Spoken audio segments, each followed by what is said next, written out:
Hey guys, y'all think I'm fucking crazy? Take a minute and check this shit out.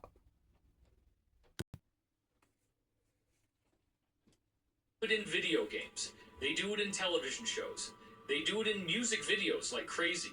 They do it in awards ceremonies. And it's always in your face.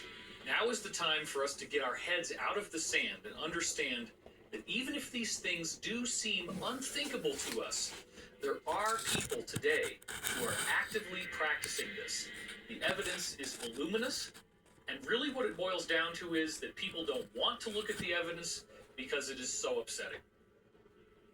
In our obsession with antagonisms of the moment, we often forget how much unites all the members of humanity.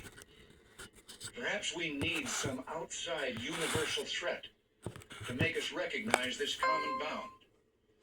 I occasionally think how quickly our differences worldwide would vanish if we were facing an alien threat from outside this world. And yet, I ask you, is not an alien force already among us? So, Solar Warden was developed and began to do its job of policing the solar system. At the same time, we had the Interplanetary Corporate Conglomerate, which is made up of all of these military-industrial complex corporations. We have all of these other programs that are developing technology at the same time and are developing much, much more advanced technologies. So advanced, in fact, that there are ET races that come here to trade for our technology. Is because the children are used to getting smacked around, they're used to stressful environments, and the parents were not always as attentive as other parents.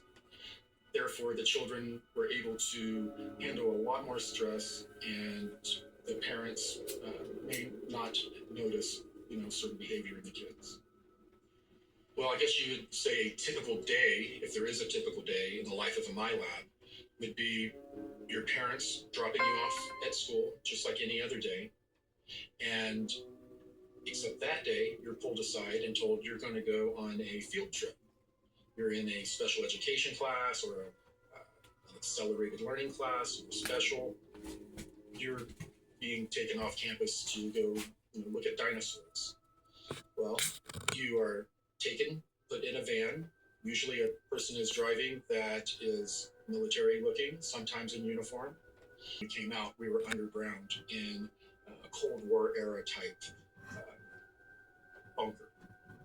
That would then lead us to another set of elevators that would take us down where we would get on underground trams that would, there were trains that would take us over 500 miles per hour anywhere in the world, basically hypnotize us and give us a screen memory of going to a museum and looking at dinosaurs. They would then put us in the same van, drive us back to school, let us out, and as our parents picked us up, we would tell them all about looking at dinosaurs.